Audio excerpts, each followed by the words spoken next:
Bienvenue sur le podcast Parole déclassifiée, l'occasion d'une rencontre exceptionnelle avec des dirigeants et des agents de la DGSI pour décrypter les menaces envers les intérêts fondamentaux de la nation et de la sécurité nationale, les défis et les réponses apportées par la direction.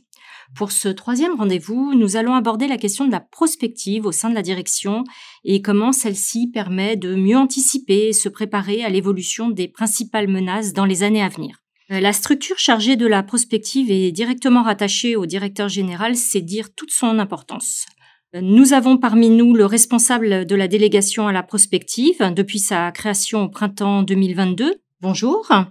Pourriez-vous présenter à nos auditeurs le rôle de la délégation à la prospective ? Le directeur général a souhaité la création de la délégation à la prospective au printemps 2022 pour répondre à un besoin d'anticipation de l'évolution des menaces susceptibles d'affecter la sécurité intérieure dans les 4 grands domaines de compétences de la DGSI que sont le contre-terrorisme, le contre-espionnage, la sécurité économique et la cybersécurité. La DGSI, c'est un service de police très opérationnel dont les préoccupations sont par essence plutôt de court terme et donc la délégation a pour ambition de compléter le travail qui se faisait déjà depuis plusieurs années par la production d'analyses qui portent essentiellement sur l'avenir. J'ai parlé d'analyse sur l'évolution des menaces, mais on a aussi pour mission de réfléchir aux opportunités que la technologie notamment est susceptible d'apporter à la DGSI pour agir plus efficacement dans la perspective des 4 grandes missions que je viens d'énoncer. Alors justement, comment travaillez-vous au quotidien ? Vous avez parlé de nouvelles technologies. Est-ce que vous avez des outils particuliers, des méthodes pour répondre à ces demandes ? Alors, la méthode prospective à la DGSI, c'est une méthode certes maison, mais inspirée de ce qui se fait ailleurs. Nos travaux prospectifs reposent sur 3 grands types de sources. Premièrement, des lectures à partir de documents qui sont publics. Les documents auxquels on s'intéresse sont d'une grande variété et en réalité, toute production intellectuelle est susceptible d'être source d'inspiration pour nous. On parle ici de la presse en langue française et en langue anglaise, de publications diverses de nature administrative, universitaire, de publications de services de renseignement étrangers. La fiction également est une source d'inspiration. On analyse des romans, des séries, des films pour voir dans quelle mesure ils peuvent être annonciateurs d'une évolution des menaces susceptibles d'affecter la sécurité de la France. Donc les sources ouvertes, les lectures en sources ouvertes, c'est notre première source d'inspiration. La deuxième source d'inspiration, ce sont les agents de notre direction qu'on sollicite régulièrement pour participer à des ateliers d'intelligence collective sur des sujets de nature prospective pendant des séances qui durent 1h30. Tous les agents volontaires, motivés et intéressés par l'avenir de la DGSI et l'avenir de la sécurité intérieure, viennent réfléchir avec nous pour essayer d'identifier, en étant le plus créatif possible, comment les menaces auxquelles on s'intéresse sont susceptibles d'évoluer et comment de nouvelles menaces sont susceptibles d'apparaître. Troisième source pour nos travaux, on réalise des entretiens avec des experts du monde académique, du monde de l'entreprise et de l'administration. S'agissant des experts du monde académique, notre approche est plutôt innovante. Nous, on va voir les universitaires en tant qu'experts pour qu'ils nous apportent leur éclairage sur nos sujets de préoccupation. Enfin, je voudrais insister sur une 4e source, si tant est qu'on puisse parler de source. La délégation a également pour mission de mieux connecter la DGSI avec la jeunesse. Et on y tient beaucoup parce que pour faire de la prospective, c'est important de savoir quelles sont les préoccupations des jeunes générations. Et à cette fin, on a noué plusieurs partenariats avec des universités et des instituts d'études politiques. On organise des ateliers prospectifs avec des étudiants qui, en général, sont spécialisés suivent des études dans le domaine de la sécurité et de la défense. Et par ailleurs, on sollicite aussi des maîtres de conférences et des professeurs responsables de master afin que leurs étudiants puissent réfléchir sur des sujets dans le cadre de mémoires qui intéressent la direction. Vous échangez avec effectivement un public relativement varié, les agents, les spécialistes, les étudiants. Est-ce que vous partagez également ou est-ce que vous échangez avec d'autres administrations françaises et ou également avec les administrations étrangères ou avec vos homologues à l'étranger ? Lorsque le directeur général a souhaité la constitution de la délégation à la prospective, la première chose que nous avons faite, c'est d'interagir avec les meilleurs services de renseignement occidentaux qui font de la prospective pour voir comment ils la faisaient et dans quelle mesure on pouvait s'inspirer de leurs pratiques. Et je parle ici en particulier de services anglo-saxons qui ont une culture beaucoup plus forte que la nôtre de l'anticipation et de la prospective. Et donc on est allé picorer au sein de divers services pour construire notre propre méthode pour faire de la prospective. À côté de ça, le ministère de l'Intérieur, il y a quelques mois, a créé un club des missions prospectives des différentes directions qu'il compose, et périodiquement, on se réunit avec les cellules prospectives de toutes les directions du ministère pour partager nos sujets de préoccupation et nos méthodes de travail.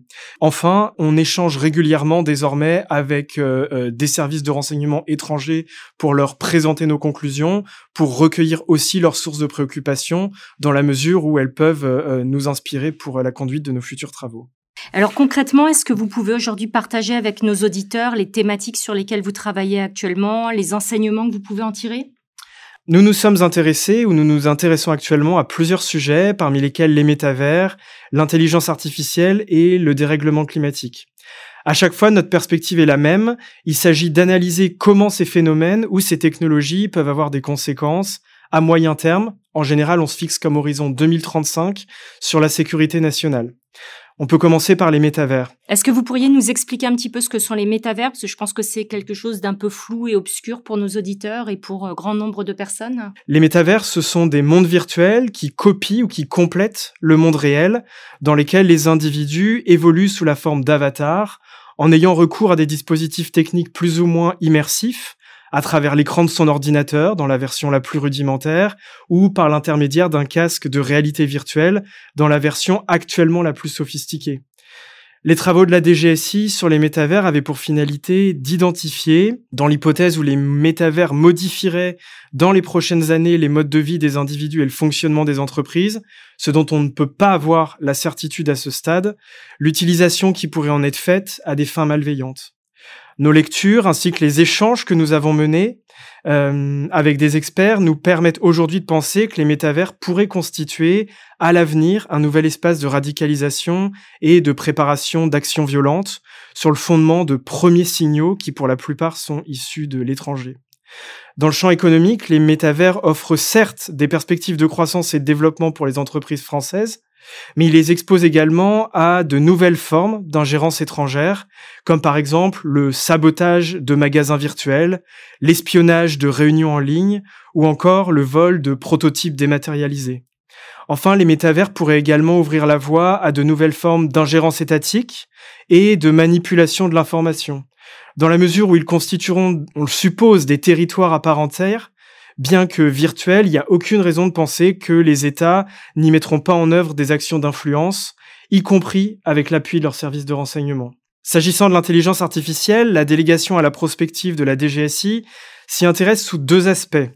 Premièrement, on anticipe, avec une certitude élevée, que le développement de l'IA va à la fois transformer les menaces qui relèvent du champ de compétences de la direction et faire apparaître de nouvelles menaces. Certaines dont on peut déjà percevoir des signaux faibles, et d'autres qui, malheureusement, sont inconcevables à ce stade. Est-ce que vous pourriez nous donner justement quelques exemples pour nos auditeurs pour que ce soit un petit peu plus concret et qu'on comprenne mieux votre travail sur ces différents points ? L'intégration dans tout un tas d'objets, de systèmes reposant sur l'IA est susceptible de favoriser leur détournement à des fins malveillantes.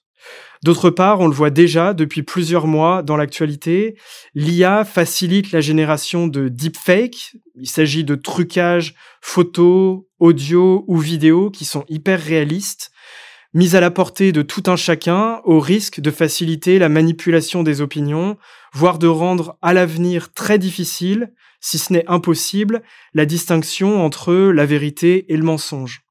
Enfin, dans le champ cyber, l'IA va très probablement conduire à une hausse importante du nombre de cyberattaques et à leur sophistication.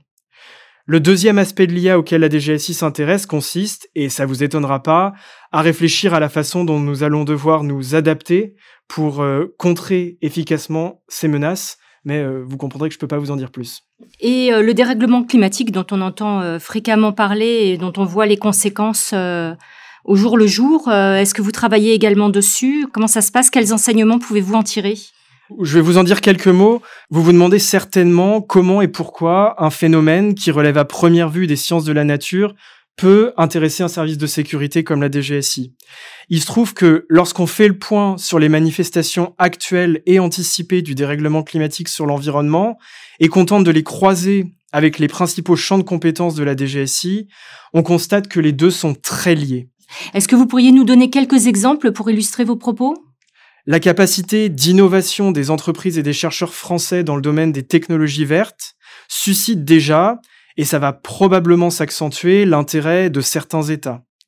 Par ailleurs, certains États, souvent les mêmes, disposent d'un savoir-faire et de ressources naturelles dont nous ne disposons pas en France et qui pourtant sont indispensables au développement des énergies renouvelables, ce qui rendra dans les prochaines années la question de notre souveraineté énergétique encore plus prégnante qu'elle ne l'est aujourd'hui.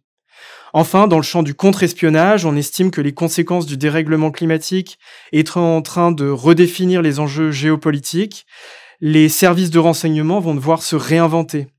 Sous l'effet de ce phénomène, de nouvelles formes d'ingérence étrangère et de pression politique devraient apparaître et il nous appartiendra, à nous, DGSI, de les contrer pour concourir à la protection des intérêts de la France.